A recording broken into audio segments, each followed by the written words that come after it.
뭐야 이게?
사진, 동영상, 사진, 동영상. 크기는 진짜 조그맣네. 크기가 고프로보다도 더 작아. 센서는 더 커. 상당한데? 액션의 5에 뭐가 있어. 뭐죠? 잘 모르겠는데 어쨌든 오즈모 액션 4입니다. 뗄 수도 있는가 보네요. 렌즈 후드구나. 네, 여기서 뗄 수도 있을걸요 아마 이거. USB-C 포트를 여기다가 끼워가지고 충전을 하면서 촬영을 할 수 있는가 본데 지금 이렇게 충전이 된다는 표시가 나옵니다. 고프로에서 가장 아쉬운 점 중에 하나가 충전 중에 촬영이 안 돼요. 갤럭시 S23 울트라 초광각 카메라로 오스모 액션 4랑 같이 촬영을 해보았습니다.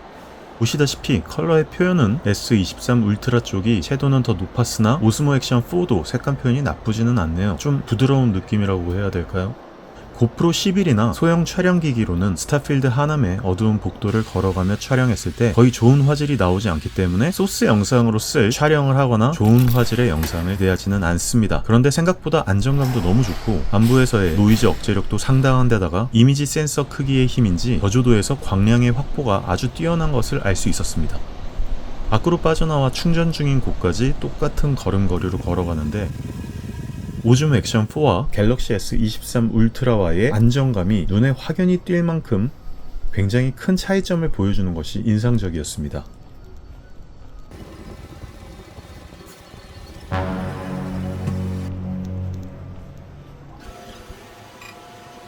자, 안녕하십니까, 울트라비니군입니다. IT 테크 유튜버 울트라비니군입니다. 오늘 리뷰할 제품은요, 고프로 11, 오즈모 액션 4, 그리고 아이폰 14 프로맥스. 이거 겨드랑이 보였으려나? 죄송합니다. i7 차량을 타고 돌아다니면서 액션캠 리뷰를 하려고 해요. 어제 제가 오즈모 액션 4는 막 이렇게 언박싱을 했었잖아요. 제가 지금 이렇게 타고 돌아다니면서 느껴지는 부분에 대해서 말씀을 좀 드리려고 하는데요. 오즈모 액션 4가 이번에 새로 나왔습니다. 사실 액션캠의 최강자는 고프로잖아요. 고프로가 얼마나 안정되고 화각도 좋고 크기도 조그맣고 가벼우면서 정말 얼마나 좋은 촬영 환경을 제공해주는지는 너무나 많이 보셨을 겁니다. 제 영상을 많이 보신 분들도 아실 거고 이미 많은 카메라를 리뷰하시는 분들 덕분에 요즘 액션캠이 얼마나 좋아졌는지에 대해서 알 수 있어요. 왜냐면 예전에는 프로 같은 경우에는 빨리 꺼지고 발열도 취약하고 물론 지금도 취약하지만 이 친구 같은 경우에 지금 벌써 열기가 엄청납니다. 물론 오즈모 액션 4도 뭐야 얘는 왜 이렇게 안 뜨거워지냐?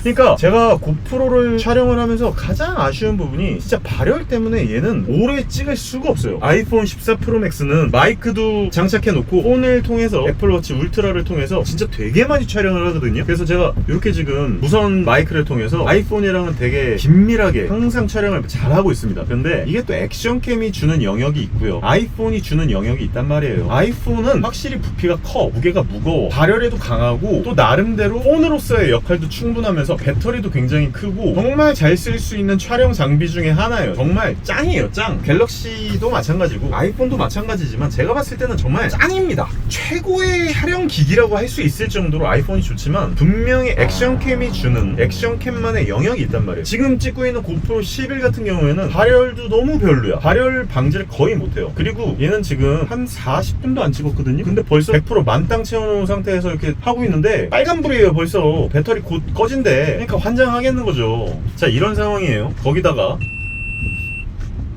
이거 봐, 발열 때문에 고프로 11은 꺼져버렸어요. 지금 여기가 엄청나게 시원한 공간이거든요. 에어컨도 계속 지금 틀어놓고 있는 상황이고요. 오즈모 액션 4 같은 경우에는 지금 배터리가 반 이상 남아있습니다. 아이폰은 말할 것도 없고요. 아이폰은 지금 너무나 잘 찍고 있죠. 근데 이제 고프로는 만지면요, 뜨거워. 이쪽 앞쪽에 알루미늄 쪽으로 이렇게 만져보잖아요. 겁나 뜨거워요. 그러니까 고프로 11은요 아직도 제가 봤을 때는 발열로 인해서 꺼지는 이 부분 때문에 메인 스트림으로 쓸 수가 없습니다. 제가 지금 일부러 이렇게 리뷰하는 이유가 있어요. 고프로 제가 이렇게 꺼질 줄 알고 이렇게 지금 리뷰를 하고 있었는데 역시나 짤없이 꺼지죠. 제 영상을 보신 분들은 아시겠지만 고프로 11로 찍다가 발열 때문에 꺼지는 영상을 되게 많이 보셨을 겁니다.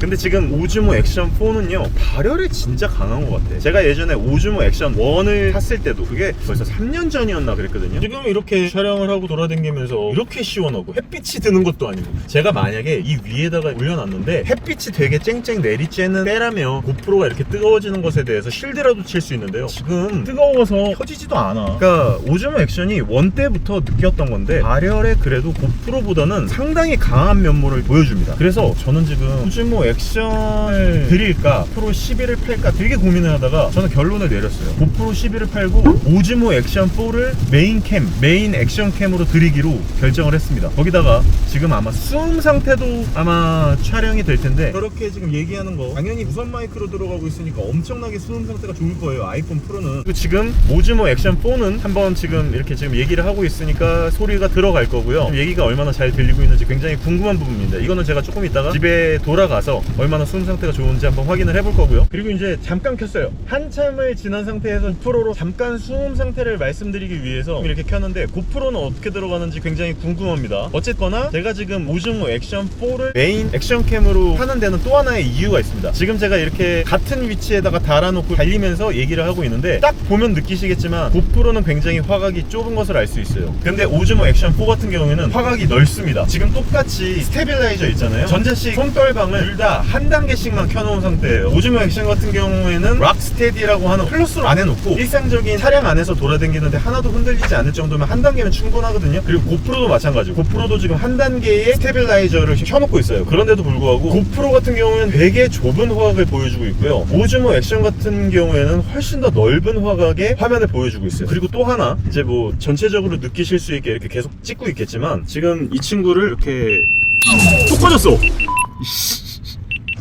아니 진짜 고프로는요 제가 봤을 때 배터리도 조루야, 열 관리도 안 돼. 그렇다라고 해서 화질 같은 부분은 제가 조금 있다가 이제 다시 확인을 해볼 테지만 지금 이 화면상에서 봤을 때 액션캠으로서 오즈모 액션 4가 거의 1인치에 가까운 이미지 센서를 차용을 하고 있어요. 진짜 커요. 그래가지고 저조도에서도 더 좋고 색깔도 조금 더 선명하고 옵션적으로도 좀 더 선택할 수 있는 게 많고, 이게 무슨 얘기냐면 고프로 같은 경우에는 노이즈를 줄이고 없애고 이거를 건드릴 수가 없어요. 근데 오즈모 액션 4 같은 경우에는 약간 건들 수가 있습니다. 완전히 노이즈 억제를 소프트웨어적으로 하지 않고 완전히 그냥 생짜의 화면을 찍을 수 있어요. 그래서 제가 나중에 프리미어 프로에서 컨트롤을 할 수 있더라고요. 그리고 10비트 촬영이 어떤 해상도에서도 됩니다. 그리고 심지어 얘는 앞쪽에서 전면 스크린이 전면 스크린에서 컨트롤이 돼요. 그러니까 고프로 11은 전면에서 화면이 보이기만 하지 전면에 컨트롤이 안 되거든요. 근데 오즈모 액션 4는 컨트롤이 돼요. 그냥 이게 너무 좋아. 그래서 이미 고프로 11은 배터리도 없어, 발열 관리도 안 돼. 그래서 이미 꺼진 지 오래인데 지금 오즈모 액션 4는 계속 찍고 있잖아요. 지금 진짜 좋아. 근데 이제 고프로 11이 분명히 하나의 장점이 있기는 합니다. 11에서부터 사용된 부분이기는 한데요, 5K 해상도로 8:7 비율로 되게 큰 네모난 사이즈로 찍을 수 있거든요. 그러다 보니까 오즈모 액션 4에 비해서 조금 더 유니크한 화면의 크기를 찍을 수도 있고요. 이미지 센서는 사실 지금 오즈모 액션 4가 더 크기 때문에 오히려 훨씬 더 좋을 거예요. 제가 봤을 때는 더 이미지화의 화질도 더 좋을 것이라고 생각이 들고, 그리고 조금 이따 제가 밤에 지하에 내려가면서 한번 찍어볼 건데 지하 저조도에서도 어떻게 찍히는지 한번 보려고 하거든요. 충전을 잠깐 해놔야 될 것 같은데, 어쨌거나 고프로 11보다는 액션 4에 훨씬 더 마음이 많이 갑니다. 어차피 액션 캠으로 찍는 건 있잖아요. 4K에 30프레임이면 차고 넘치거든요. 거기다가 이렇게 발열 관리도 잘 되죠. 배터리도 훨씬 오래 가죠. 그러니까 저는 아마도 오즈모 액션 4를 메인 액션 캠으로 쓸 것 같다는 생각이 듭니다. 자, 이제 실내에서 촬영을 해보고 있는데요, 되게 어두워요. 여기가 지금 터널 안으로 들어왔거든요. 근데 지금 모르겠어요, 화면상에서만 그렇게 보이는지는 잘 모르겠지만 오즈모 액션 4 같은 경우는 되게 잘 보이거든요, 제가. 근데 고프로 11은 제가 아예 안 보입니다. 거의 인식이 안 돼, 식별이 안 돼요. 그래서 불을 한번 켜보겠습니다. 이렇게 불을 켜면 오즈모 액션 4 같은 경우는 되게 밝게 나오거든요. 근데 프로는 나 거의 안 보이는데? 그래서 저조도에서의 촬영 환경이 고프로는 애초에 식별이 안 되니까 제가 논할 거리가 없고, 오즈모 액션 같은 경우에는 야간에 찍어도 이 정도의 저조도에서 찍어도 어떻게 보면 형체를 알아볼 수 있잖아요. 그러니까 어떻게든 포티지를 남길 수 있다 정도로 장단점을 확실하게 확인을 하면 될 것 같거든요. 거기다가 심지어 화각도 오즈모 액션 4가 훨씬 넓어요. 지금 와, 이거 되게 좋다, 오즈모 액션 4. 아니, DJI가요 최근 들어서 드론 산업에서부터 돈을 되게 많이 모아가지고 핫셀블러들을 먹더니 거의 미친 수준으로 지금 발전을 해가지고 이제 고프로를 잡아먹겠네. 예전에는 고프로보다 오즈모 액션이 분명히 조금 아쉬운 부분들이 많았거든요. 화질적인 부분이나 스테빌라이징 관련된 부분이나 여러 부분들이 아쉬웠는데 지금은 오히려 오즈모 액션이 훨씬 더 우위를 많이 보여준단 말이에요. 너무 좋네. 그리고 이제 바깥쪽으로 나왔어요. 바깥쪽으로 나와서 이렇게 촬영을 하니까 엄청나게 밝고요, 엄청나게 좋습니다. 물론 이제 밝은 상황에서의 고프로 11이 조금 더 좋을 수도 있죠. 화질이 좋을 수도 있는데 이거는 제가 집에 가가지고 후기로 한번 말씀을 제대로 드릴 수 있도록 하겠습니다. 왜냐면은 이게 지금 너무 조그만한 화면들로 보여져서 식별이 거의 안 돼요. 그리고 예전에 오즈모 액션 같은 경우에는 전면 화면으로 이렇게 보여지면 그게 딜레이가 있었어요. 후면 화면과 실제로 찍히는 구간과 앞면 디스플레이에서 딜레이가 있었는데 지금은 거의 딜레이가 없습니다. 그래서 굉장히 앞쪽에 있는 디스플레이로 상황을 너무나 잘 확인을 할 수 있게 딱 보여줘서 와, 진짜 너무 마음에 드네. 조금 이따가 지하 주차장으로 내려가면서 한 번 더 말씀을 드리고 지하에서 일부러 인사를 드리도록 하겠습니다. 자, 다시 지하 주차장으로 들어왔습니다. 지금 혹시 고프로 11은 식별이 되나 모르겠어요. 지금 제가 봤을 때는 전혀 앞에가 안 보이거든요. 오즈모 액션 4 같은 경우에는 그래도 식별이 돼요. 근데 이게 있죠, 식별만 되고 실질적으로는 아예 보이지 않는, 아니면 너무나 소스로서는 전혀 뭐 쓸 수 없을 정도의 그런 말도 안 되는 화질을 보여줄 수도 있겠지만 어쨌거나 지금 굉장히 어둡거든요. 이렇게 어두운 상황에 고프로는 그냥 아예 식별이 안 되는데, 그냥 아예 안 보여 진짜. 근데 오즈모 액션 4는 그래도 보여진다. 모습이 상당히 인상적이다. 그래서 이 부분이 과연 그것 때문인지, 이미지 센서가 커져서 이렇게 보여질 수 있는 건지, 아니면은 뭔가 소프트웨어적으로 저조도의 상황을 컨트롤할 수 있는 기술적인 뭔가를 뛰어넘은 건지, 이거는 잘 모르겠습니다. 어쨌든 제가 이렇게 영상을 찍으면서 마무리를 하도록 하겠습니다. 여기서 어떻게 보여지는지 마지막으로 말씀을 드리면서 그러면 물러가도록 하겠습니다. 앞의 영상을 통해서 저조도에서의 방향 확보의 측면이 고프로 11보다 월등히 좋은 부분은 이미 보셨을 것이라 예상되고, 실내에서의 촬영에서는 고프로 같은 액션 캠류로는 촬영하지 않습니다. 하지만 지금 실내 아우디 매장에서 아주 좋은 광량을 확보하고 있지 못하는 상황에서도 적당한 수준의 일상적인 브이로그 촬영에도 충분한 퀄리티를 보여주고 있고, 꽤 괜찮은 수준의 마이크 수음 상태를 보여주고 있으며, 긴 배터리 타임과 안정적인 발열 관리를 통해 마음 놓고 오즈모 액션 4 하나만 갖고도 꽤 괜찮은 레벨의 4K 영상을 촬영할 수 있다는 점에서 고프로 11을 버리고 오즈모 액션 4를 메인 액션캠으로 선택한 이유입니다. 밝은 곳에서는 거의 비슷한 느낌으로 촬영이 되고, 색감이나 화각면에서는 취향 차이로 갈릴 수 있겠지만 저조도에서는 확실하게 오즈모 액션 4 쪽에서 상당한 강점을 보여줍니다. 초광각 스틸 컷으로는 당연히 갤럭시 S23 울트라가 이미지 센싱과 후처리를 통해 훨씬 좋은 화질을 보여주기는 합니다. 그래서 여전히 오스모 액션 4로 스틸샷을 찍는 것보다는 그냥 폰으로 스틸샷을 촬영하는 것을 훨씬 추천드립니다. 아무래도 액션캠으로는 영상 촬영을 하거나 타임랩스 촬영을 하는 등의 독특한 액션캠만의 영역이 확실한 것으로 느껴지니까요. 앞으로도 오스모 액션 4로 지속적인 촬영을 할 수 있을 생각을 하니 한결 마음이 편해지는군요. 왜냐하면 고프로 11은 언제나 세팅할 때 카메라가 언제 꺼질까 노심초사하게 되고 마음 놓고 매달아서 장시간 촬영하기가 너무 어려운 액션캠이었거든요. 그래서 앞으로도 더 좋은 영상을 오스모 액션 4로 찍을 수 있을 것 같다는 생각이 들어 마음이 훨씬 편해졌습니다. 다음에 더 좋은 영상으로 찾아올 수 있도록 하겠습니다. 감사합니다. 울트라 매니군이었습니다.